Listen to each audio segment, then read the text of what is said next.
Então vamos ao trecho que foi sugerido para hoje, Efésios capítulo 2, versículos 1 a 7.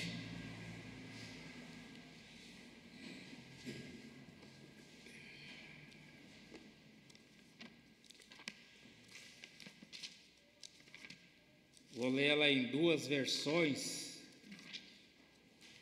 Essa que eu estou lendo vai ser a corrigida, e depois nós vamos estar lendo na versão King James.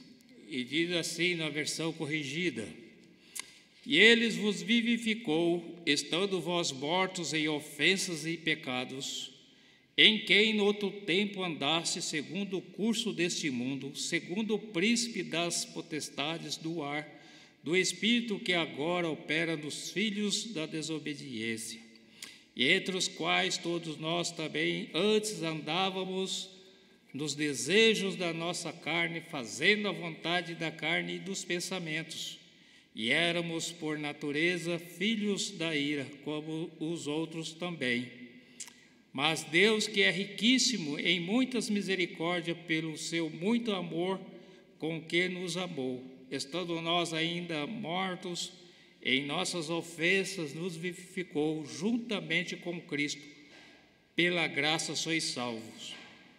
E nos ressuscitou juntamente com Ele, e nos fez assentar nos lugares celestiais em Cristo Jesus, para mostrar nos séculos vindouros as abundantes riquezas da sua graça, pela sua benignidade para conosco em Cristo Jesus. Amém?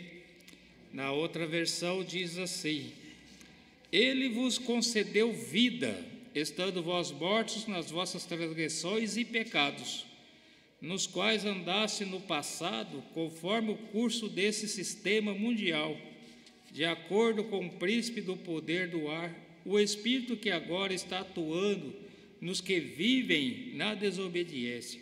Anteriormente, todos nós também caminhávamos entre eles, buscando satisfazer as vontades da carne, seguindo os desejos e pensamentos, e éramos por natureza destinados à ira. No entanto, Deus, que é rico em misericórdia, por meio do grande amor com que nos amou, deu-nos vida com Cristo, estando nós ainda mortos em nossos pecados. Portanto, pela graça sois salvos. Deus nos ressuscitou com Cristo, e com Ele nos entronizou nos lugares celestiais em Cristo Jesus, para revelar nas eras vindouras a suprema riqueza da sua graça, por intermédio da sua bondade para conosco em Cristo. Então, nós lemos todas a leitura, e então nós estamos estudando o livro de Efésios. E se nós pegarmos, nós temos os títulos que foram inseridos, mas no capítulo 1 nós fomos chamados, nós temos o privilégio de pertencer ao Senhor, não pelos nossos méritos, mas pelo mérito do Senhor Jesus Cristo. Então, o capítulo 1, ele apresenta o Deus Pai, Deus Filho e Deus Espírito Santo, e mostra também o poder da sua graça. Então, quando o Evandro falou até um pouco disto, né? Nós falamos do privilégio de sermos santos, o privilégio de ter esperança e conhecer o amor, o poder e a plenitude de Deus, por meio do seu Filho Jesus Cristo. Ele nos apresentou tudo isso. Quando nós entramos em Efésios capítulo 2, ele já mostra a nossa condição. E quando fala dessa condição, ele fala da terrível condição miserável de pecador que nós vivíamos nela. Mas ele não para só aí, mas ele mostra também a sua misericórdia, a riqueza dela, o poder do seu amor, da sua graça em nos mudar. Então, Deus, ele chama a nossa atenção, através do apóstolo Paulo, mostrando no capítulo 2, ele chama a nossa atenção que no capítulo 1 ele mostra o privilégio de sermos salvos. Lá no versículo 13 mostra isso, do capítulo 1, né? que lá fala: em quem vós estáis? Depois que eu vi o evangelho da vossa salvação, tendo nele crido, fosse selado com o Espírito Santo. Então ele mostrou que por meio da sua graça ele pode nos salvar. No capítulo 2, quando ele inicia, aqui nós vemos o quê? Ele chama a nossa atenção por uma coisa: e vos vivificou, estando vós mortos em delitos e ofensas. Quando ele chega no versículo 1 e 2, ele chama para mostrar o nosso estado. Olha, parece que ele está falando as mesmas palavras de uma outra forma, usando Moisés para falar aos israelitas, quando ele tirou ele do Egito. O que está escrito lá em Êxodo 20, versículo 1? Vamos ler lá?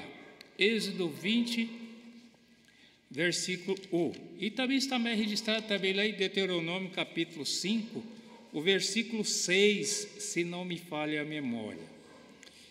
E ele diz então assim: falou mais o Senhor a Moisés, dizendo: também dirás aos filhos de Israel, qualquer que dos filhos de Israel... Opa, eu estou lendo Levítico, perdão, estou vendo que está diferente.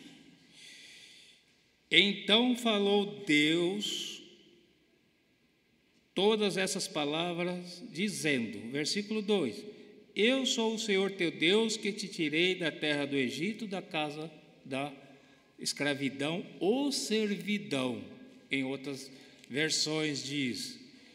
E é o mesmo que Paulo está dizendo para nós aqui em Efésios capítulo 2. Lembra que vocês eram o quê? Mortos nos vossos delitos e pecados, ou ofensas e pecados. É o estado do homem e da mulher sem Deus, sem Jesus Cristo. É o nosso estado, é o estado que nós nos encontrávamos quando ele veio aqui. Mas como nós podemos ver isso? Lá em Salmo 14, ele expressa: quando Deus olhou dos céus à terra, ele não viu nenhum justo sequer. Ele viu a condição do homem sem Deus, longe. Ele mostra isso também em Romanos capítulo 3, essa mesma situação do homem. Ele mostra lá em Isaías capítulo 1, eu me lembro se é o versículo 5 e 6 ou 6 e 7, ele mostra que fala, deixa eu ler lá para nós termos certeza daquilo que estamos expressando aqui da palavra de Deus. Ela mostra a condição natural do ser humano. O versículo 5 diz, de Isaías capítulo 1, por que sereis ainda castigados? Se mais vos rebelareis? Toda a cabeça está enferma, todo o coração fraco, desde a planta do pé até o alto da cabeça, não há nela coisa sã, senão feridas, inchaços e chagas podres, não exprimidas, e nem ligadas, e nem uma delas amolecida com óleo. Ele mostra a condição miserável do homem sem Deus. Então, versículos 2 e 3 mostra essa nossa condição. Mas no versículo 1 diz que ele nos vivificou. Mas o que ele quer mostrar com isso que está lá no versículo 1 e a nossa condição? Se nós descermos, ele vai mostrar lá no versículo 4 e 5 e 6 e 7, ele dá a resposta. Aqueles que estão em Cristo, ele diz o quê? Mas Deus, que é riquíssimo em misericórdia, pelo seu muito amor com que nos amou, estando nós mortos, lembra da condição? Mortos nos nossos delitos e pecados, nessa situação lastimável, Deus demonstra o seu grande amor, a sua misericórdia. Estava pensando na misericórdia de Deus, e a Bíblia usa essa expressão por 366 vezes, misericórdia. É uma para cada dia do ano que ele usa em nosso favor. O profeta Jeremias, lá em Lamentação 3, ele diz o quê? A razão de nós não sermos consumidos é que as suas misericórdias são renovadas a cada manhã em nosso favor. Então, essa é a razão de nós não sermos consumidos, não ser destruídos, não ser banidos na face da terra. A situação miserável que nós encontramos.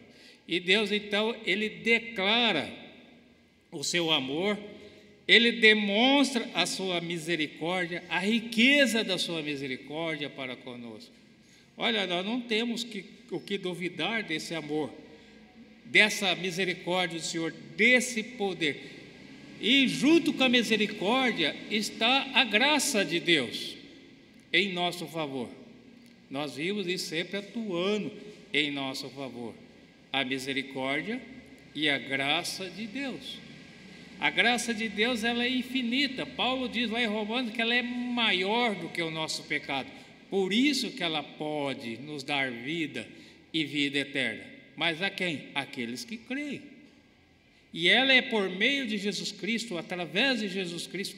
Paulo enfatiza isso em Efésios, no livro de Efésios, por várias vezes, em Cristo, com Cristo, por meio de Cristo ou através de Cristo.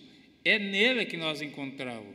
Então, a importância de nós conhecermos a palavra de Deus, ou os planos de Deus para o pecador por meio das Escrituras.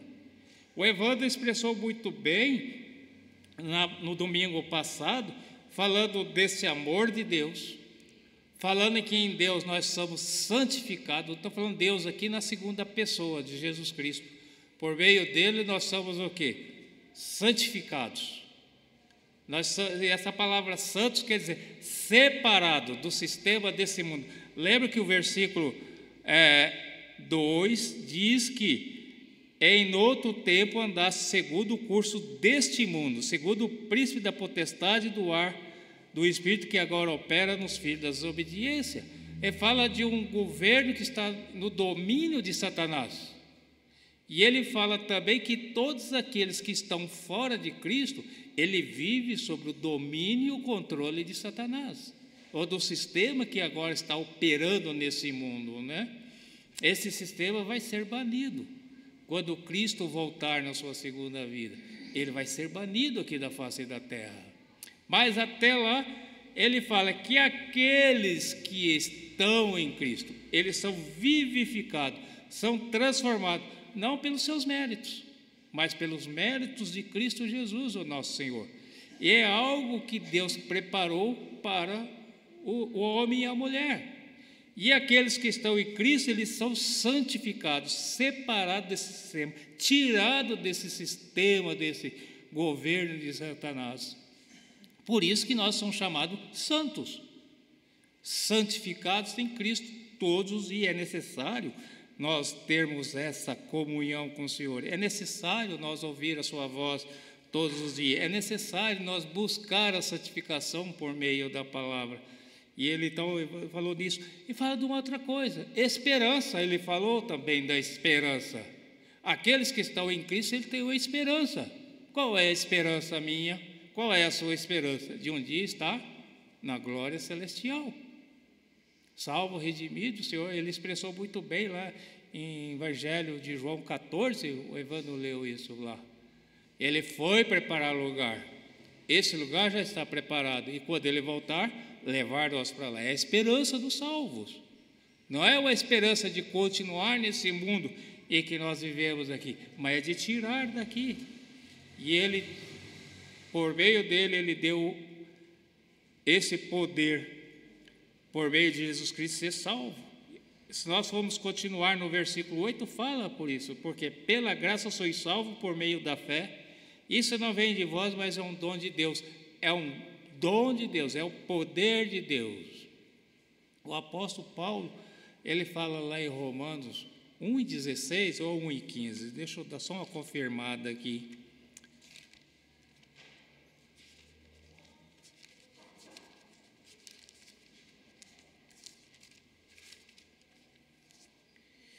(1:16) 1:16, porque não me envergonho do evangelho de Cristo, pois é o poder de Deus para a salvação de todo aquele que crê.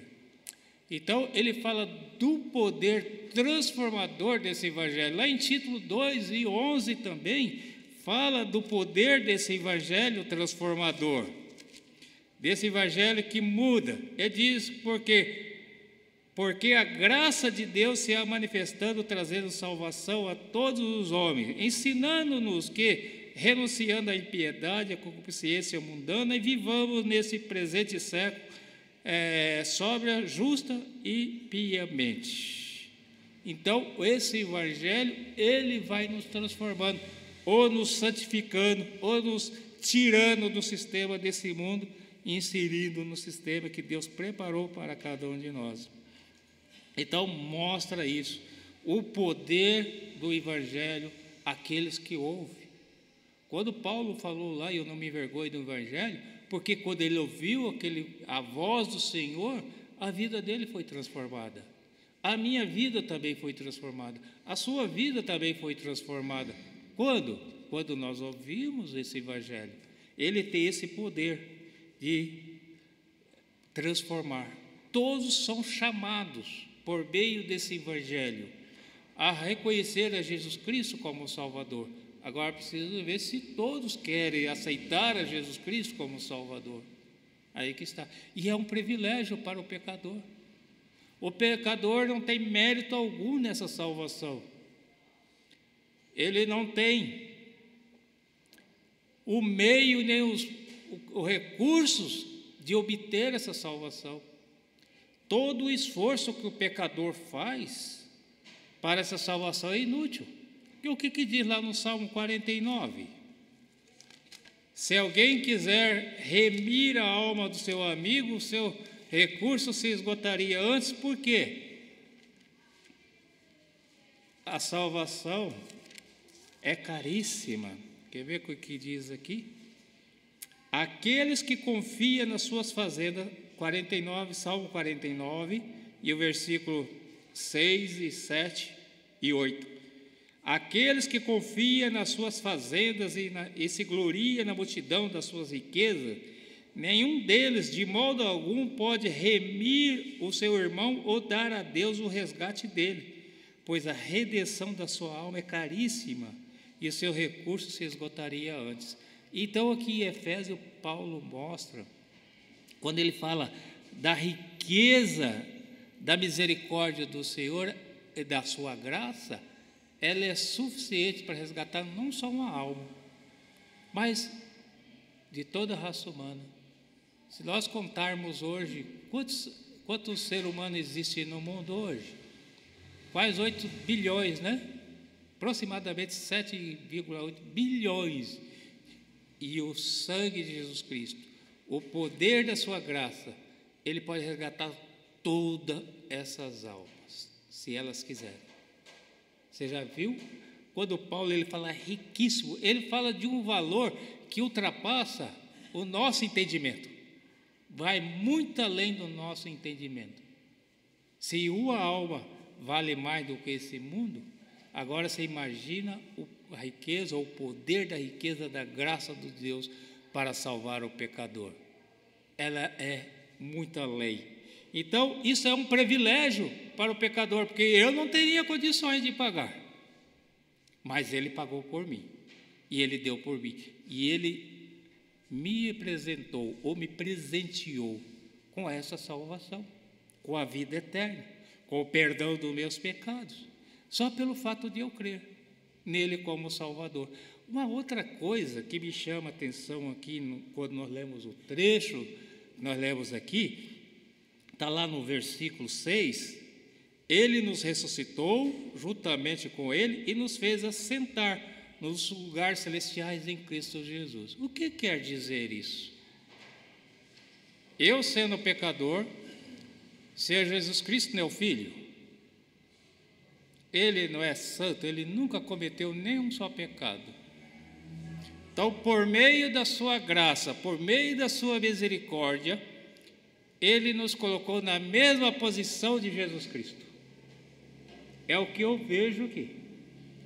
Ele nos colocou na mesma posição de Jesus Cristo, de filhos, de herdeiros e de co-herdeiros. Não é na mesma posição?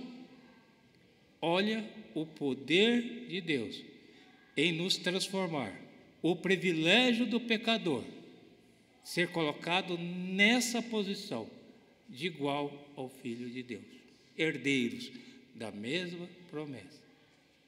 É só o poder dele pode fazer isso. Nada mais pode fazer isso. Aqueles que creem em Jesus Cristo como Salvador está colocado nessa posição diante de Deus. Se nós andar mais um pouco no capítulo 2, diz qual é a nossa condição. Está lá no versículo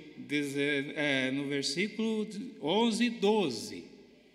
Portanto, lembrai-vos de que vós no outro tempo eras gentios na carne, chamados em circuncisão pelos que na carne se chama circuncisão feita pela mão de homens, e que naquele tempo estava sem Cristo, separado da comunidade de Israel, estranho aos concertos das promessas, não tendo esperança e sem Deus. Era a condição de toda a raça humana, independente dela ser judeu ou dela ser gentil. Paulo, quando ele começa o capítulo 2 aqui, vos vivificou, estando vós mortos em ofensas e pecados, ele quer que nós lembramos de onde nós saímos, de onde nós estávamos e de onde nós fomos colocados. Então ele fala para o privilégio, mas agora também, eu não vou entrar nesses detalhes, mas ele fala também de como deve ser a nossa conduta, de como deve ser o nosso dever, capítulo 4, 5 e 6. Vamos chegar lá ainda, só estou dando um respaldo.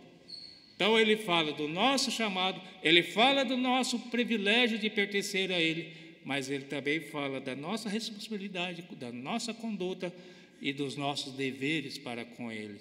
Foi isso que Deus, ao falar com Moisés, lá em Êxodo 20, a mesma coisa Deus falando para os israelitas: olha, eu tirei vocês do Egito, da escravidão, onde vocês estávamos, de onde vocês jamais sairiam se eu não os tirasse de lá. Eu usando em outras palavras, vocês não tinham poder nenhum para sair de lá, mas eu os tirei. Mas agora anda na minha presença. Agora vocês andam em novidade de vida. Sede santos. Lembra da expressão aqui que foi usada domingo passado, o primeiro tema, santo? Então ele chama isso. Então Paulo, ele quer falar aos Efésios, falar para nós: olha de onde vocês saíram. Olha agora para a posição que vocês estão sendo colocadas. Então, agora, dê valor a isso. Dê valor a essa nova vida. Dê valor a essa posição colocada agora, onde vocês estão inseridos, numa posição elevada, tirado de onde vocês jamais teriam condição e colocado numa posição que jamais vocês iriam chegar lá no jeito que vocês continuavam andando, nos seus delitos e pecados. Então ele mostra isso para nós, ele mostra nisso. No versículo 3 ele diz: entre os quais todos nós antes andávamos. Aqui ele mostra no passado, eu e você andavam. Lembra lá? Lembra de onde saíste? Lembra de onde estás? Nessa posição de salvos, de santos, de redimidos, de filhos, de adoradores, de herdeiros, não sei qual outras posições colocar aqui.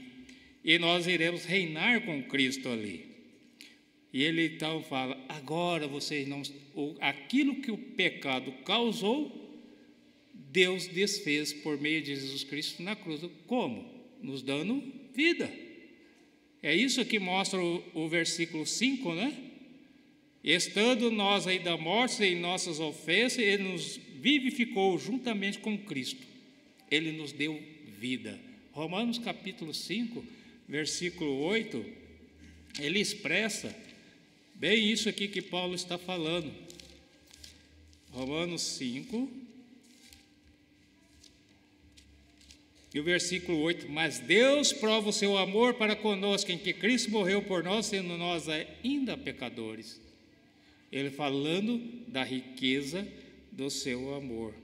Ele falando da sua misericórdia para com cada um de nós.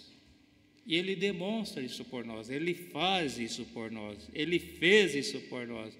E foi algo voluntário da parte dele, e foi Ele que nos buscou.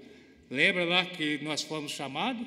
Ele foi e nos chamou para fazermos parte do seu reino, para fazermos parte do seu povo, para sermos cidadãos dos céus. Mostra isso lá no versículo 19. Assim que já não sois estrangeiro e nem forasteiro, mas concidadão dos santos e da família de Deus, por meio da graça, por meio da misericórdia de Deus, por meio da fé, por meio de eu crer nele como meu Salvador, de eu aceitar esse convite.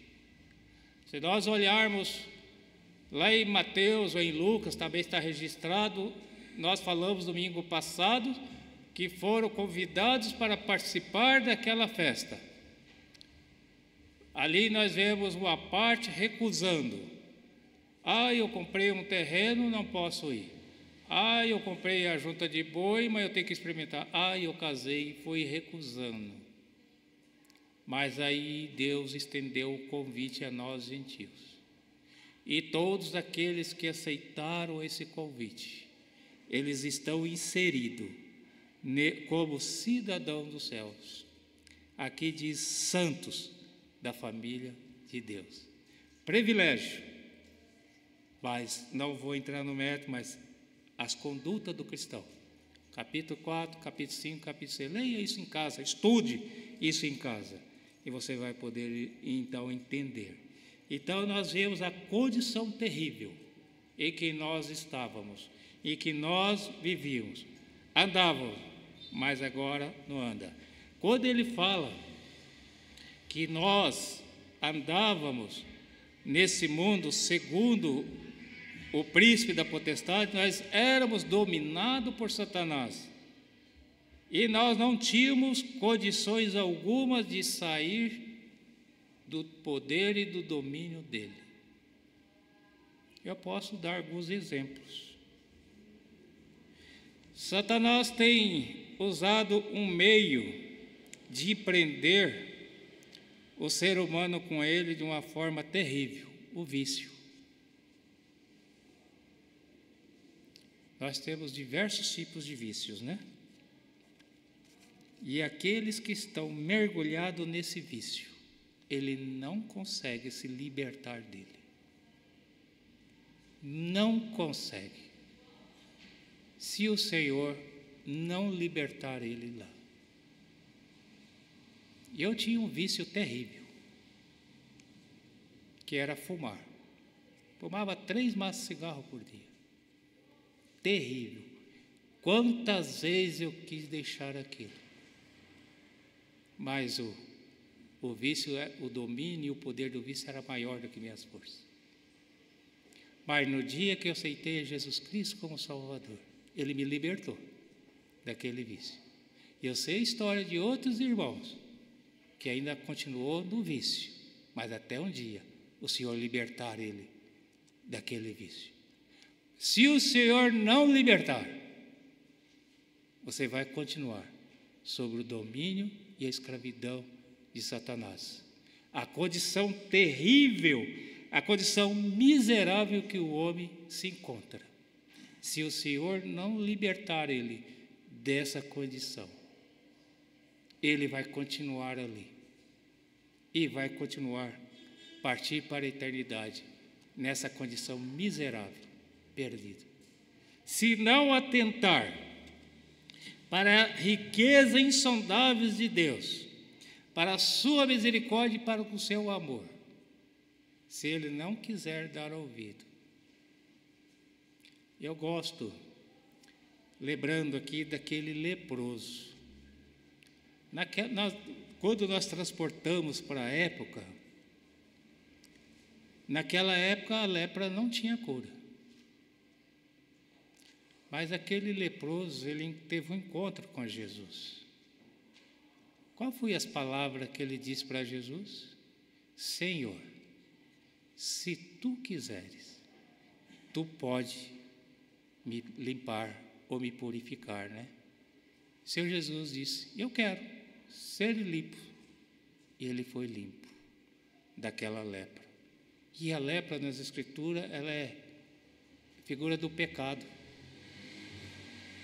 E aquele homem reconheceu que só Jesus Cristo podia mudar aquela condição dele. E o que Paulo está dizendo aqui também, aqueles que estão presos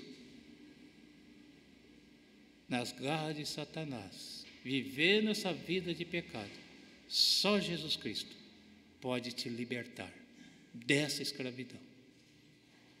Só Ele tem poder para isso. Porque todos os recursos que eu uso, todos os meios que eu procuro, eu não vou ter condição. Vai ser em vão. Vai ser em vão. Algum irmão até aqui gostaria de falar alguma coisa? Gostaria de falar somente no versículo 6 e 7. Sim. Não comentou. É possível. Pode falar. Interessante que Paulo ele dá um descanso para nós. Porque ele fala, e nos ressuscitou juntamente com ele e nos fez assentar, ou seja, um lugar de descanso, não em cima desse mundo, mas uma cidade que está preparada para nós lá em cima, ou seja, uma bênção espiritual e não uma bênção terrena. É a mesma expressão que Paulo fala lá em Filipenses, né, capítulo 3, versículo 20, mas a nossa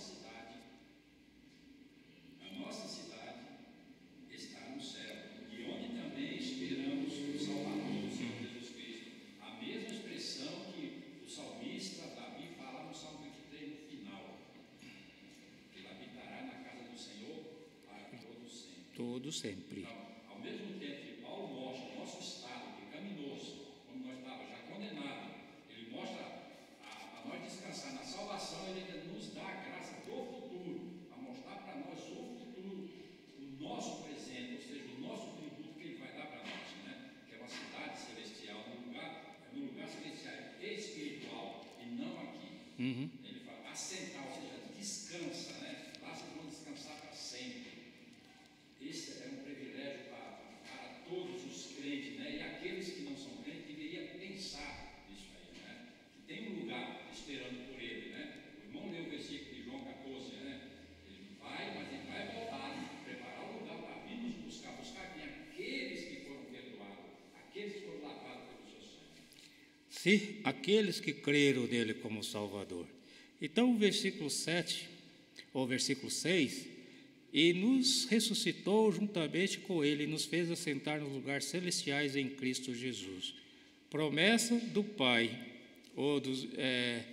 está lá no versículo 3, bendito Deus e Pai de nosso Senhor Jesus Cristo, o qual nos abençoou com todas as bênçãos espirituais nos lugares celestiais em Cristo Jesus.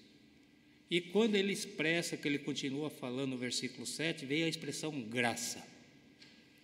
É a graça, quando nós olhamos para ela, se diz o quê? Graça é um favor imerecido. Eu não merecia. Mas Deus, em seu infinito amor, Ele demonstrou esse favor para mim. Eu não era merecedor. Mas Ele pegou e pagou um preço muito elevado no meu lugar. Pagou uma dívida que era minha, uma dívida que era sua. Então a graça, ela veio e pôde suprir essa necessidade a qual eu estava nela. Lembra qual a condição? Miserável. Miserável. Quando nós entramos aqui, eu sou rico. Aí é rico mesmo. A riqueza, quem tem a salvação em Cristo Jesus, é a pessoa mais rica da face da terra. É a pessoa mais feliz da face da terra. E ela vai desfrutar dessa riqueza lá nos céus. Aqui fala, no lugar celestiais em Cristo. Mas e aqueles que não têm Cristo? Qual será a eternidade dele?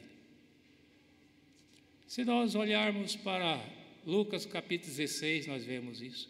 Se nós olharmos para Apocalipse capítulo 20, quando ele fala no trono branco, olha, vamos lá ler Apocalipse 20, o trono branco.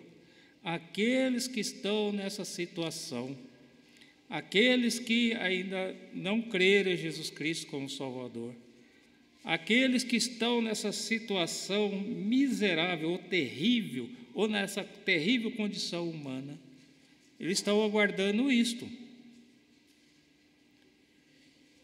Versículo 11 até o final diz assim: E vi um trono branco e o que estava sentado sobre ele, de cuja presença fugiu a terra e o céu, e não se achou lugar para eles.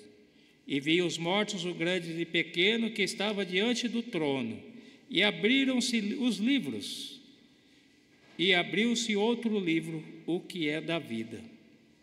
E os mortos foram julgados pelas coisas que estavam escritas nos livros, segundo as suas obras. E deu o mar aos mortos que nele havia. A morte e o Hades deram que os mortos que nele haviam, e foram julgados cada um segundo as suas obras. E a morte e o Hades foram lançados no lago de fogo. Esta é a segunda morte. E aqueles que não foi achado escrito no livro da vida, foi lançado no lago de fogo. Então, nós devemos entender que a graça, ela nos coloca, ou ela nos registra o nosso nome no livro da vida. Então, em outubro de 84, no segundo domingo de outubro de 84, o meu nome foi escrito lá no livro da vida. E ninguém pode remover esse nome dali. A graça, o poder dela, ela nos garante isso.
E pensando nisso, a graça de Deus, o poder de Deus, ele tem condição de libertar o pecador dessa situação terrível. De que maneira? Credo.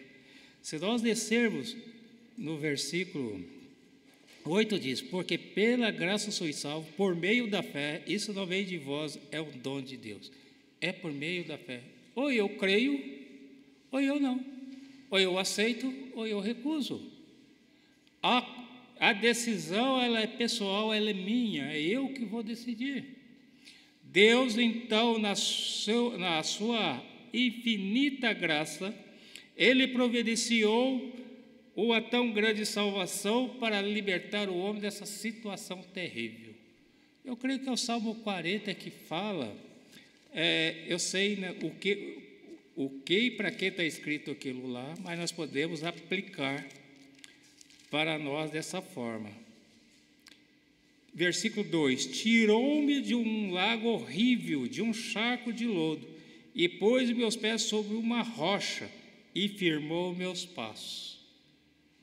Vamos comparar aqui que o lago horrível, esse charco é os nossos pecados, nós mergulhados, afundados nos pecados. E nós não tínhamos condições nenhuma, é como se caísse numa areia movediça. Quanto mais você mexe, mais fundo você vai. Mas se você não tiver auxílio de alguém para tirar dali, a morte é certa. E aqui o salmista diz: me colocou os meus pés sobre uma rocha, e a rocha aqui é Cristo.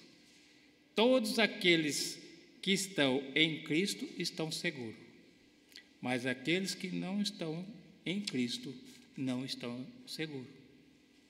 Eles estão mortos nos seus delitos e pecados, e lá vai continuar dessa forma, sofrendo aqui e sofrendo na eternidade. E Deus quer tirar lá. Então, a salvação é por meio da graça, é através da graça. Sem a graça, ninguém vai ser salvo.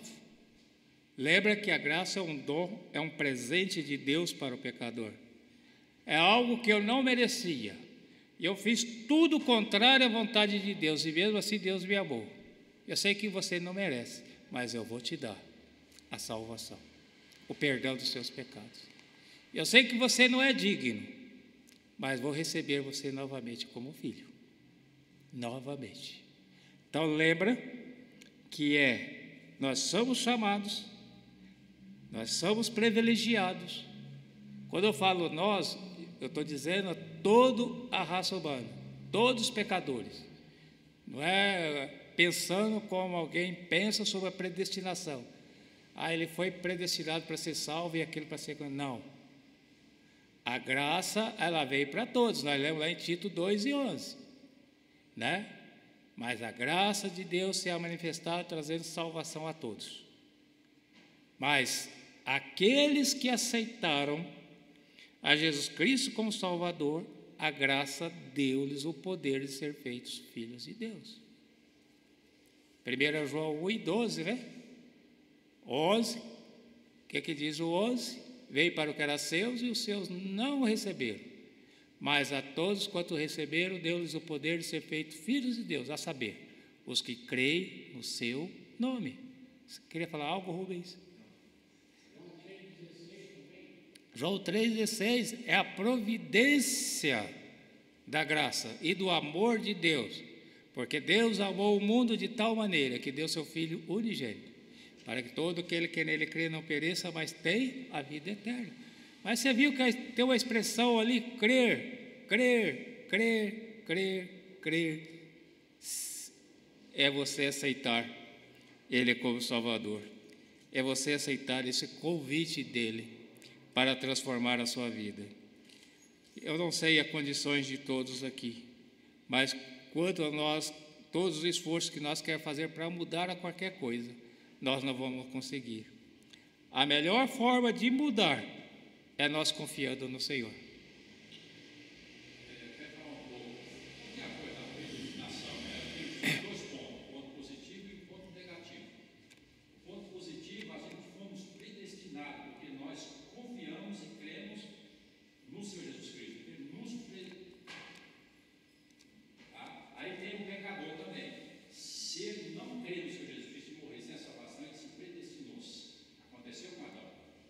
Conheceu a verdade, né? Ele tomou sua decisão.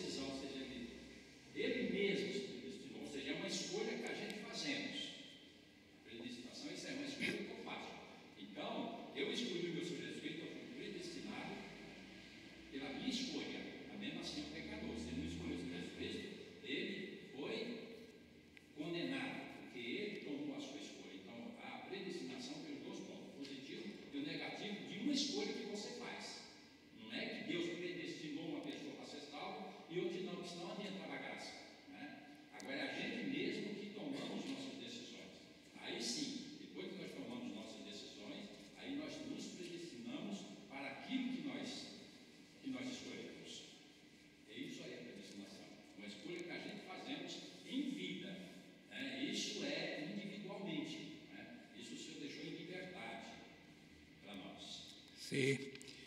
Então, mas pensando nisso, então, qual será no destino o seu lar, né? A escolha é hoje. O pré-destino é algo que você prepara antes de acontecer, né? É um preparo antes. Então, quando nós vamos realizar alguma viagem, nós nos preparamos antes, para aquele dia não ser pego de surpresa, né? Para poder realizar aquilo em segurança. Mas é o destino, e a escolha é você que faz. E a graça, ela pode te garantir esse lugar lá no céu. Olha o que diz: e nos ressuscitou juntamente com Ele, e nos fez assentar no lugar celestiais em Cristo, por meio da graça. Então eu estou predestinado a morar na glória celestiais. Por quê? Porque eu criei, porque eu aceitei, porque eu estou em Cristo. E aqueles que vão para a condenação eterna, mas também foi eles que escolheram. É uma escolha. O Senhor disse para os discípulos muitas coisas, mas Ele diz para aquele que o traiu: olha, faça logo o que você tem de fazer. Escolhe logo, né? Ou você vai lá e me entrega, ou me trai, ou fica conosco. É uma decisão dele. E a graça, ela coloca diante do pecador a mesma coisa hoje: salvação por meio de Cristo Jesus ou condenação sem Cristo Jesus. Então, para sairmos dessa terrível condição, só tem um meio, por meio de Cristo Jesus. E Deus já fez tudo, Ele já preparou tudo. Ele, quando Ele expressa aqui no versículo 5, pela graça sois salvos. No versículo 7, a graça de Deus. No versículo 8, nós vemos a graça, e assim sucessivamente. Então, a graça, graça, graça, graça. Somos salvos pela graça, não por aquilo que nós fazemos. Nós somos salvos por meio de Jesus Cristo, nosso Senhor. Foi algo que Deus preparou para nós, para que nós pudéssemos desfrutar dessa grande salvação. Então, todos aqueles que aceitam, que desfrutam dessa salvação, saem dessa condição terrível e passam a desfrutar daquilo que a graça tem nos ofertado: amor, paz, esperança, poder para rejeitar as nossas oferendas, porque no versículo 3, aqui nessa versão aqui, diz o seguinte: anteriormente todos nós caminhávamos entre eles buscando satisfazer a vontade, seguindo os desejos e os pensamentos, e eu saltei uma linha aqui. Anteriormente todos nós também caminhávamos entre eles buscando satisfazer as vontades da carne, seguindo os desejos dos pensamentos, e eram por natureza filhos da ira. O homem e a mulher, no seu estado natural, ele jamais vai buscar a salvação, porque o desejo dele, tudo que ele faz é para satisfazer a sua própria vontade. Aqui diz: satisfazer o desejo da carne e fazer a vontade dos seus pensamentos, os seus pensamentos. E eu conversando com a pessoa, você sabe qual é o pensamento dele? Todos nós somos filhos de Deus. É o pensamento dele. Ah, mas Deus é brasileiro, Ele vai dar um jeitinho para mim lá, né? Assim são pensamentos. Mas o que diz a palavra de Deus? Aqueles que desfrutam da sua graça, aqueles que são salvos, aqueles que foram vivificados com Cristo, ou por meio de Cristo, através de Cristo, Ele fez assentar no lugar celestiais. Irmão, eu creio que é esse pouquinho de pensamento que eu gostaria de ter compartilhado com os irmãos nessa manhã. Somos santos porque cremos em Cristo Jesus como Salvador. Ele nos libertou da escravidão do pecado e nos justificou diante de Deus. A outra coisa é, a graça, ela nos dá essa esperança. A graça nos enche do amor de Deus. A graça nos dá o poder de nós rejeitar os nossos pensamentos e os desejos da nossa carne. Ela dá esse poder para nós, de fazer tudo isso. E conhecer a plenitude dessa graça, do poder dessa graça. Como é precioso, né? A palavra de Deus falando aos nossos corações. Entenda, todos são chamados, mas poucos desfrutam desse privilégio. E aqueles que desfrutam desse privilégio, lembra da sua conduta diante de Deus e desse mundo em que vive, e os seus deveres para com esse Senhor. Qual é o meu dever para com esse Senhor?